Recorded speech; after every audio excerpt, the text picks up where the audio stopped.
ఉన్నానా ఆంధ్రప్రదేశ్ లో ఉన్నానా అని డౌట్ వచ్చింది నాకు ఈరోజు.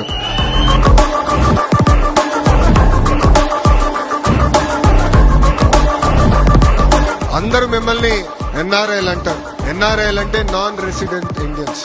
కానీ మీ లోకేష్ మిమ్మల్ని ఎంఆర్ఐ అంటారు, అంటే మోస్ట్ రిలయబుల్ ఇండియన్స్.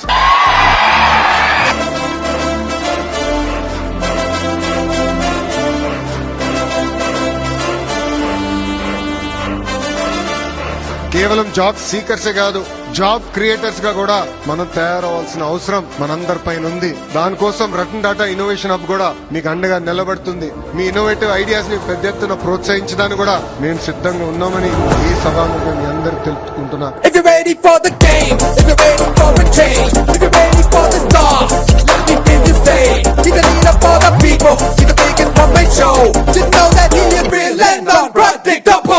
దేశంలోనే ఏ పార్టీ కూడా ప్రకటించని విధంగా కార్యకర్తలే మా అధినేత అని తెలుగుదేశం పార్టీ ప్రకటించింది.